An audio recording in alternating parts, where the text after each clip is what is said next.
बिस्मिल्लाहिर्रहमानिर्रहीम। स्टूडेंट्स अस्सलाम वालेकुम। मैं हूं advocate Waqar Ahmed Faridi, republic law academy Sahiwal से आपसे मुखातिब हूं।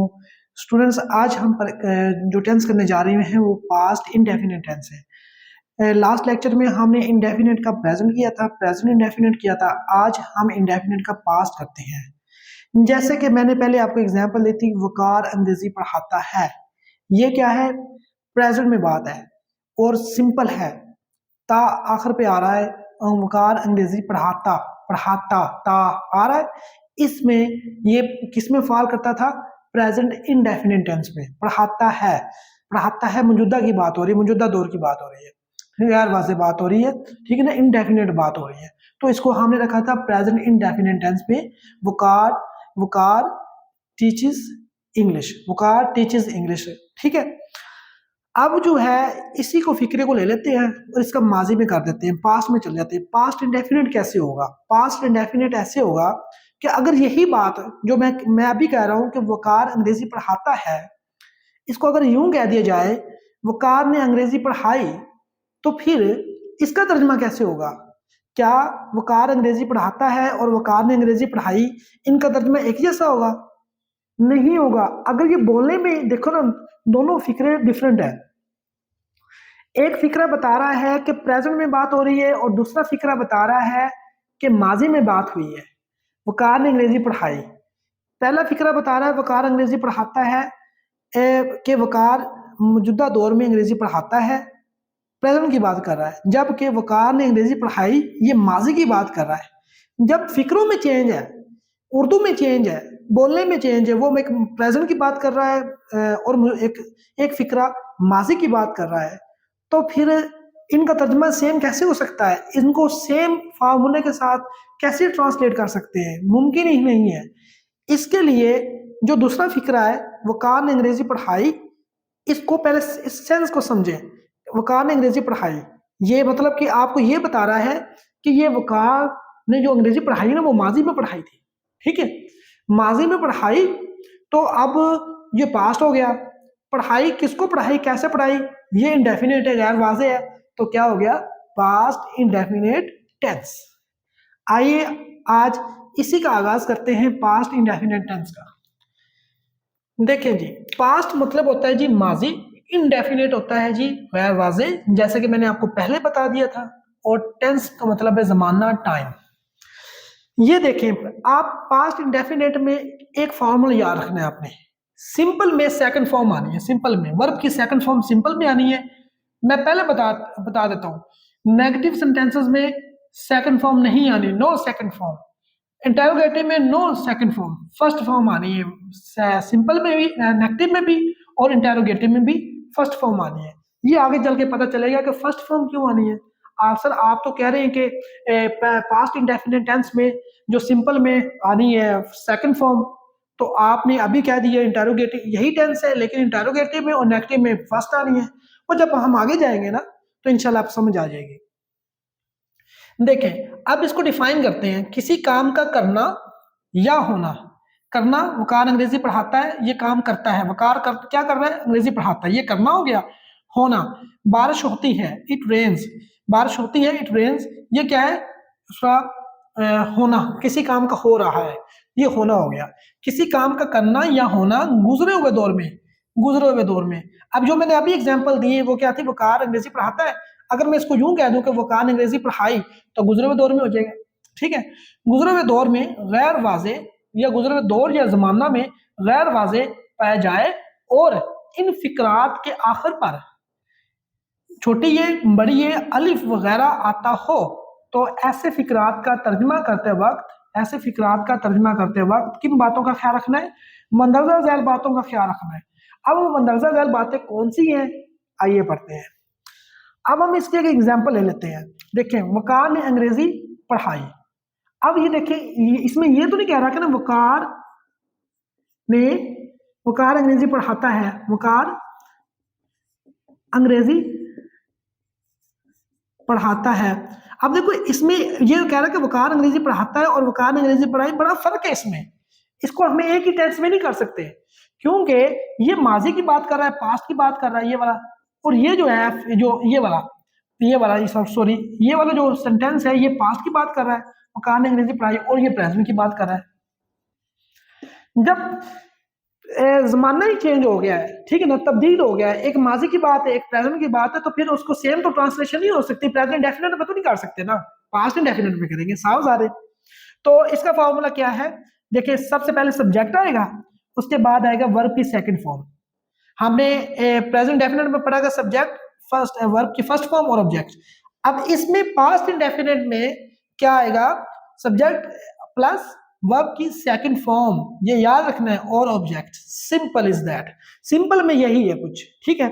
अब आगे देखिए, मैं आपको समझाता हूं कि देखिए, अब इस फार्मूले के मुताबिक हम इसकी ट्रांसलेशन करते हैं, ये वकार ने अंग्रेजी पढ़ाई, तो क्या आ जाएगा, इसमें सब्जेक्ट कौन है, वकार, और इसमें उसने क्या पढ़ाई, उसने काम क्या कर रहा है, वर्ब क्या है, जो काम एक्शन है वो क्या है, पढ़ाना, तो टॉट आ जाएगा, टीच टॉट, टीच की फर्स्ट फॉर्म में टॉट आ जाएगा, वकार टॉट, क्या पढ़ाया, ऑब्जेक्ट क्या, इंग्लिश, वकार टॉट इंग्लिश। ये हमारा सेंटेंस बिल्कुल एक्यूरेट है, बिल्कुल ठीक हो गया, ठीक है।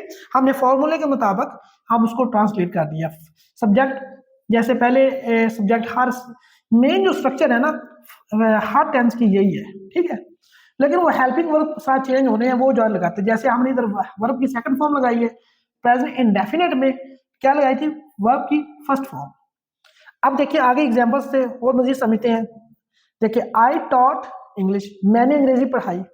अब आई आ जाए, ही आ जाए, दे आ जाए, शी आ जाए, यू आ जाए, जो कुछ भी आ जाए, ठीक है ना, वी आ जाए, तो आपने सब्जेक्ट के बाद वर्ब की सेकंड फॉर्म ही लगानी है, इसमें कोई तफरीक नहीं, कोई भी नाउन आ जाए, प्रोनाउन आ जाए, आपने सेकंड फॉर्म ही लगानी है वर्ब की, सिंपल में, सिंपल में, ठीक है।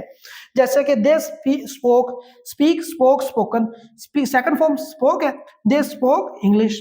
She sing sang sung, sing सैंग, सैंग आ गया, गाना गाया उसने, उसने गाना गाया, शी सैंग अ सॉन्ग, उसने गाना गाया, ठीक है ना। हम फुटबॉल, हमने फुटबॉल खेला, we played football, we played football. Present definite में क्या था, वी प्ले फुटबॉल। अब सेकंड फॉर्म में माजी की बात है, वी प्लेड फुटबॉल, हमने फुटबॉल खेला। यू टुक टी, तुमने चाय पी, तुम चाय पीते हो, यू टेक टी, तुमने चाय पी, यू टुक टी, ठीक है, you took tea second form, take took taken, take took took second form है, आ गई, हमने इधर फिट कर दी, ठीक है। ये था जनाब आपका सिंपल, सिंपल सेंटेंस बनाने का पास्ट इंडेफिनिट में ये तरीका है। आगे चलते हैं जी, नेगेटिव सेंटेंसेस, मनफी फिकरात बनाने का तरीका। मनफी फिकरात ऐसे फिकरात होते हैं जिनमें नहीं आ जाए, नहीं करता, नहीं जाता, नहीं की, नहीं पढ़ाई, वकार ने अंग्रेजी नहीं पढ़ाई, वकार ने नाश्ता नहीं किया, वकार ने वॉक नहीं की, ये फिकरात आ जाए, वकार ने हॉकी नहीं खेली, ठीक है। तो इनका तर्जमा कैसे किया जाएगा, इसमें कौन सा हेल्पिंग वर्ब यूज होगा, ठीक है। पिछले टेंस में तो हमने डू नॉट और डज नॉट यूज किया था ना, इसमें सेकंड फॉर्म मैंने आपको कहा था कि सिंपल में सेकंड फॉर्म करनी है। इसमें क्या आएगा, मनफी में फार्मूला क्या है, सब्जेक्ट के बाद आ जाएगा did not, did not, did not आ जाएगा, और वर्ब की पहली फॉर्म हो जाएगी, और उसके बाद ऑब्जेक्ट, ठीक है। अब सवाल ये पैदा होता है कि यहाँ पे ये आपने मैंने अभी थोड़ी देर पहले बताया कि पास्ट इंडेफिनिट टेंस में सिंपल में क्या लगना है, वर्ब की सेकंड फॉर्म। सर अब आप कह रहे हैं कि यहाँ पे आपने वर्ब की फर्स्ट फॉर्म कर दी, टेंस तो एक ही है, लेकिन वजह क्या है इसकी, ये हम अभी पढ़ लेते हैं, ठीक है। ये देखें, Waqar did not teach English, Waqar subject कौन है, वकार, डिड नॉट नहीं की वजह से लग गया, डिड नॉट हेल्पिंग वर्ब जो है, और वर्ब की फर्स्ट फॉर्म टीच, टॉट नहीं लगाई हमने, यहाँ पे हमने टॉट लगाई थी, ठीक है, यहाँ पे हमने टीच लगा दी फर्स्ट फॉर्म। ये क्यों लगाई, ये अभी बताता हूं मैं आपको। Teach English, Waqar did not teach English, Waqar ने इंग्लिश नहीं पढ़ाई, ठीक है। डिड नॉट किस सब्जेक्ट के साथ आएगा, ये आपका सवाल है। डिड नॉट आप कहते हैं कि सर आपने डू नॉट और डज नॉट पढ़ाया था, डू और डज का यूज, तो वो तो आपने बताया था कि डू आना है आई वो यू दे या प्लूरल नेम के साथ, और जबकि डज आना ही शीट या वाहद नाम के साथ है। तो इसमें भी क्या फर्क है कि नहीं है, नहीं, इसमें कोई फर्क नहीं, इसमें तमाम जो नाउन और प्रोनाउन जो है ना, जितने भी सिंगुलर नेम और जो प्लूरल नेम, उनके सबके साथ डिड नॉट ही आएगा नेगेटिव में, सबके साथ हमने डिड नॉट ही लगाना है। ये बात आप ज़हन नशीन कर लें। फिर सवाल एक पैदा होता है, सर आपने मनफी फिक्रे में वर्ब की फर्स्ट फॉर्म क्यों लगाई? मनफी फिक्रे में वर्ब की फर्स्ट फॉर्म क्यों लगाई, जबकि आपने सिंपल में बताया है कि सेकंड फॉर्म यूज होनी है और है भी पास्ट। सेकंड फॉर्म फिर कहाँ यूज करेंगे और फर्स्ट ये वर्ब की फर्स्ट फॉर्म क्यों लगाएंगे हम? ठीक है, ये देखें, ये इसको समझे। ये जो मैंने ऊपर यूज किया है डिड, जो डू है ना, ये फर्स्ट फॉर्म है, do did done. Did already second form है। ठीक है, डिड जो है ना, did is already second form of do, do की सेकंड फॉर्म है डिड। डिड तो ऑलरेडी लग रहा है, जैसे वो कार डिड नॉट, ये तो सेकंड फॉर्म है। जब ऑलरेडी सेकंड फॉर्म आ चुकी है, तो फिर अगर आगे जो मेन वर्ब है टीच जो है, उसको फर्स्ट कर देते हैं, उसको फॉर्म, उसकी फर्स्ट फॉर्म ऑफ वर्ब लगा देते हैं। ठीक है, ये आपने याद रखना है, क्योंकि यहाँ पे भी डिड आ जाए और यहाँ पे भी टाट आ जाए तो डबलिंग हो जाएगी। ठीक है, डबलिंग हो जाएगी ना, वर्ब डबल हो जाएगा, सेकंड फॉर्म उसकी हो जाएगी। तो डिड जब के हेल्पिंग वर्ब के तौर पर already second form of do है, ठीक है ना, तो फिर हमने जो मेन वर्ब है टीच, उसको ऐसे का उसको फर्स्ट फॉर्म में तब्दील कर दिया सेकंड फॉर्म की बजाय। ठीक है, ये देखें, जैसे वकार डिड नॉट टेल अ लाई, वकार ने झूठ नहीं बोला। ये देखिए यहाँ पे मैंने डिड नॉट लगा दिया, डिड सेकंड फॉर्म है ऑलरेडी डू की, तो इसलिए जो इधर मैंने टोल्ड लगाना था, वकार ने झूठ बोला। अगर ये कहता वकार टोल्ड लाइक, क्या आना था ना, टेल टोल्ड टोल्ड, तो फिर यहाँ पे मैंने क्या किया था, टोल्ड की बजाय मैंने टेल कह दिया। टेल इसलिए कर दिया क्योंकि जो डिड है वो ऑलरेडी डू की सेकंड फॉर्म लगी हुई है एज बतौर हेल्पिंग वर्ब के साथ, हेल्पिंग वर्ब के तौर पर। ठीक है ना, लिहाजा क्या आ जाएगा, वकार डिड नॉट टेल अ लाई। यहाँ पे ये नहीं आना टोल्ड अ लाई, ये याद रखिएगा। ठीक है, मैंने रीजन भी बता दी इसकी, जो टेक्निकल जो पॉइंट था वो मैंने बता दिया कि यहाँ पे आप नेगेटिव में मेन वर्ब को फर्स्ट में क्यों तब्दील कर देते हैं, उसकी वजह मैंने बता दी। क्योंकि जो डिड नॉट है वो ऑलरेडी सेकंड फॉर्म है, डिड जो है डू की। यहाँ पे क्या है जनाब, he did not play football. जैसे कि अब मैंने यहाँ पे वकार भी यूज कर लिया, ही भी कर लिया, वी भी कर लिया, मतलब कोई भी हेल्पिंग वर्ब है सब के साथ डिड नॉट आना मनफी फिक्रात में। ठीक है, और वर्ब की फर्स्ट फॉर्म आएगी। We did not take lunch, हमने लंच नहीं किया। ठीक है ना, we did not take lunch, हमने लंच नहीं किया। जनाब ये तो हो गया आपका सिंपल, एक फार्मूला ये हो गया आपका, दूसरा फार्मूला आपका ये हो गया।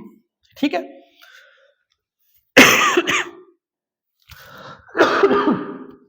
सॉरी।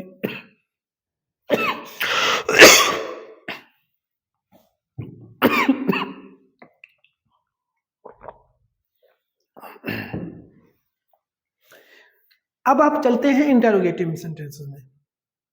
सवालिया फिक्रात बनाने का तरीका, सवालिया फिक्रात बनाने का तरीका क्या है, कैसे सवालिया फिक्रात बनाए जा सकते हैं? मसलन मैं बोलता हूं आपको, पहले बताता हूं मैं। ये देखिए, जिस फिक्रे में सवाल बतौर सवाल पूछा जाए, मैंने सिंपल में ये बोला था ना, वकार ने अंग्रेजी पढ़ाई। ठीक है, तो अब अगर मैं ये पूछता हूं क्या वकार ने अंग्रेजी पढ़ाई, तो ये सवालिया हो जाएगा। है भी माजी का, पास्ट इंडेफिनिट का है। क्या वकार ने अंग्रेजी पढ़ाई, वकार ने अंग्रेजी पढ़ाई, क्या वकार ने अंग्रेजी पढ़ाई, अब सवालिया हो गया। वकार ने अंग्रेजी नहीं पढ़ाई, ये नेगेटिव हो गया। नेगेटिव का भी बता दिया, सिंपल का भी बता दिया। अब मैं आपको बताता हूं क्या वकार ने अंग्रेजी पढ़ाई, इसका ट्रांसलेशन इसकी कैसे करनी है। इसमें हेल्पिंग वर्ब कौन सा यूज करेंगे, इसमें भी डिड ही यूज करेंगे, लेकिन डिड को शुरू में ले आएंगे। ये देखें जनाब, इसमें सेकंड फॉर्म भी, इसमें भी सेकंड फॉर्म यूज नहीं होनी, इसमें भी फर्स्ट ही फॉर्म यूज होनी है। ये देखिए आप, फार्मूला क्या है इसका, डिड के बाद सब्जेक्ट, सब्जेक्ट के बाद फर्स्ट वर्ब की फर्स्ट फॉर्म और ऑब्जेक्ट। क्या वकार ने अंग्रेजी पढ़ाई, फार्मूला के मुताबिक हम लगाते हैं, डिड शुरू में आ गया, सब्जेक्ट वकार, उसने पढ़ाया गया, टीच, जो एक्शन क्या किया वो टीच है। डिड वकार टीच, पढ़ाया गया English, did Waqar teach English, sign of interrogation. इस तरह से तर्जुमा होना है, इस तरह से आपने ख्याल रखना है। इंटेरोगेशन में, इंटेरोगेटिव सेंटेंसेस में क्या है, क्या वकार ने अंग्रेजी पढ़ाई, डिड वकार टीच इंग्लिश। ठीक है, आगे फिक्रा ले लेते हैं, डिड दे स्पीक इंग्लिश। देखें यहाँ पे डिड आ गया शुरू में, क्या उन्होंने इंग्लिश बोली, डिड दे स्पीक इंग्लिश। यहाँ पे speak, spoke, spoken second form नहीं लगाई। सेकंड फॉर्म इसलिए नहीं लगाई क्योंकि डिड ऑलरेडी आ चुका है। ऊपर मैंने ये भी मेंशन कर दिया, नो सेकंड फॉर्म। ठीक है, डिड दे स्पीक इंग्लिश, क्या उन्होंने इंग्लिश बोली, ये आ जाएगा। आगे जनाब ये तो हो गया आपका यानी कि सिंपल भी हो गया, नेगेटिव भी हो गया और इंटेरोगेटिव भी आपका हो गया। आगे मैं आपको मजीद करवाता हूँ इसकी, जो अगर डबल इंटेरोगेटिव आ जाए और डबल इंटेरोगेटिव और नेगेटिव आ जाए तो फिर क्या करते हैं। ठीक है ना, अब मैंने फार्मूले आपको करवाए, एक फार्मूला ये आपको करना है सिंपल वाला, और नेगेटिव वाला दूसरा फार्मूला, और इंटेरोगेटिव वाला तीसरा फार्मूला, और जो अब मैं करवाऊंगा डबल इंटेरोगेटिव वाला फार्मूला। ठीक है ना, अगर डबल इंटेरोगेटिव से क्या मरा है, WH वाले अल्फाज है, कैसे, क्यों, कब, वकार ने अंग्रेजी कब पढ़ाई, वकार ने अंग्रेजी क्यों पढ़ाई, वकार ने अंग्रेजी कैसे पढ़ाई। ठीक है, ये ऐसे फिक्रात आ जाए। क्या वाला जो फिक्रा है ना शुरू में, वो तो सिंपल इंटेरोगेटिव है, मतलब क्या वकार ने अंग्रेजी पढ़ाई, ऐसे उसका इस तरह का तर्जुमा करेंगे, डिड शुरू में ले जाएंगे, बस सिंपल इज दैट। जब अगर ये आ जाए कि वकार ने अंग्रेजी क्यों पढ़ाई, तो वो WH वाले अल्फाज आ जाते हैं। इसको कहते हैं डबल सवालिया। उसमें डिड भी यूज होता है, डिड से पहले क्या आ जाता है, WH वाले अल्फाज आ जाते हैं, वाई वाले, वाई, व्हेन, हाउ, ये वाले। ठीक है जी। ये देखिए मैंने एग्जांपल भी दी है, वकार ने अंग्रेजी क्यों पढ़ाई, वकार ने अंग्रेजी क्यों पढ़ाई। सबसे पहले फार्मूला क्या है जी, WH वाले अल्फाज, वाई, व्हेन, वेयर, हाउ, ये वाले। ठीक है, उसके बाद डिड आ जाएगा, सब्जेक्ट आ जाएगा, वर्ब की फर्स्ट फॉर्म आ जाएगी और ऑब्जेक्ट आ जाएगा। ठीक है, Y did Waqar teach English, Y did Waqar teach English. देखे ना, अगर मैंने यहां तक रखता तो क्या आ जाए ना, क्या वकार ने इंग्लिश पढ़ाई, तो डबल सवालिया है, तो WH वाले अल्फाज है, क्यों का वर्ड यूज किया गया है, तो क्यों का तर्जमा करके हम उसको शुरू में रख देंगे, why did Waqar teach English, Waqar ने इंग्लिश क्यों पढ़ाई। ठीक है, ये हो गया आपका चौथा फार्मूला, ये हो गया जनाब। और पांचवा फार्मूला, अगर डबल सवालिया में इंटेरोगेटिव और नेगेटिव भी आ जाए तो फिर वह कैसे करना है। मसलन वकार ने अंग्रेजी क्यों नहीं पढ़ाई, क्यों नहीं पढ़ाई, तो आ जाएगा WH वाले अल्फाज शुरू में, डिड के बाद सब्जेक्ट, उसके बाद नॉट, वर्ब की फर्स्ट फॉर्म और object. Why did Waqar not teach English, did आ गया, फर्स्ट फॉर्म आ गई। ठीक है, डिड के पहले लगाना था YWH वाला अल्फाज आ गया और सब्जेक्ट के बाद नॉट लिखा देना। ठीक है, अगर सिंपल होता तो वकार ने अंग्रेजी नहीं पढ़ाई तो क्या आ जाएगा ना, वकार डिड नॉट टीच इंग्लिश। तो हमने डिड को शुरू में ले गया सवालिया की वजह से, सवालिया फिक्रा होने की वजह से, और सब्जेक्ट के बाद नॉट आ गया। अगर ये सिंपल होता तो वकार डिड नॉट, डिड को इधर से उठा के इधर कर दिया, वकार डिड नॉट टीच इंग्लिश। ये जनाब था आपका पास्ट इंडेफिनिट टेंस। ठीक है, प्रेजेंट इंडेफिनिट टेंस किया, वो हमने समझा, उसमें हमने ये देखा कि अगर प्रेजेंट में बात की जाए, गैर वाज़ेह बात की जाए, तो वकार अंग्रेजी पढ़ाता है, वकार इंग्लिश बोलता है, वकार फुटबॉल खेलता है, मैं नाश्ता करता हूँ, अब्बू मजदूरी करता है। ये वाली तमाम फिक्रात रोजमर्रा के आप इसको ट्रांसलेट कर सकते हैं past indefinite, present indefinite tense में। आज मैंने आपको करवाया है past indefinite tense. Past indefinite tense मैंने करवाया आपको। पास्ट इंडेफिनिट टेंस में है कि आप पहले वाले फिक्रा पकड़ ले, वकार अंग्रेजी पढ़ाता है, इसका माजी कर दें वकार अंग्रेजी पढ़ाई, तो क्या आ जाएगा, वकार टॉट इंग्लिश। मनफी में क्या आ जाएगा, वकार डिड नॉट टीच इंग्लिश। अब टीच आ गया टॉट की जगह, क्योंकि डिड ऑलरेडी सेकंड फॉर्म है, इस वजह से। ठीक है, इंटेरोगेटिव कैसे होगा, क्या वकार ने अंग्रेजी पढ़ाई, डिड वकार, क्या वकार ने अंग्रेजी पढ़ाई, डिड वकार टीच इंग्लिश। अगर इसी इंटेरोगेटिव में नेगेटिव भी आ जाए, did Waqar not teach English, not teach English, not आ गया, did Waqar not teach English, क्या वकार ने इंग्लिश नहीं पढ़ाई, did Waqar not teach English. हाँ, अगर इंटेरोगेटिव में ऐसे आ जाए, डबल डबल इंटेरोगेटिव आ जाए, WH वाले अल्फाज आ जाए, वकार ने अंग्रेजी क्यों नहीं पढ़ाई, क्यों पढ़ाई, why did Waqar teach English, Waqar ने अंग्रेजी क्यों नहीं पढ़ाई, why did Waqar not teach English. ठीक है, इस तरह से ये आपका टेंस मुकम्मल हो गया। ठीक है ना, इसकी आप प्रैक्टिस करें अच्छी तरह से। प्रेजेंट इंडेफिनिट टेंस को पिछली वीडियो में जो लेक्चर है उसको भी सुने और इसको भी बार बार सुने, ताकि आपकी बेस बनती जाए। आगे टेंसेस बहुत आसान है सारे, ये बेस 2 3 4 टेंसेस जो होते हैं आपके समझ में आ गए ना, आपको सब्जेक्ट वर्ब और ऑब्जेक्ट लगाना आ गया, उनकी फॉर्म लगानी आ गई, तो ये बाकी का काम बहुत आसान है। इसको बार बार सुने, यहाँ पे समझ नहीं आती, मेरा व्हाट्सअप नंबर, मेरा जो कॉन्टैक्ट नंबर मैंने वीडियो पे दिया हुआ है, आप उस पर रब्ता कर सकते, मुझे कोई भी क्वेश्चन पूछ सकते हैं। ठीक है, अगले लेक्चर तक मुझे इजाज़त दीजिए। अगर आप अपना ये जो सीरीज़ है टेंसेस की, मतलब कि जो आप ये परचेज़ करना चाहते हैं, तो आप मेरे से राब्ता कर सकते हैं। आपका कोई यानी कि किसी बच्चे ने करने हैं, आपने करने हैं, जिनको टेंसेस नहीं आते और करना चाहते हैं, इंग्लिश सीखना चाहता है, तो ये कोर्स जो है परचेज़ कर सकता है। बहुत शुक्रिया, अल्लाह हाफ़िज़।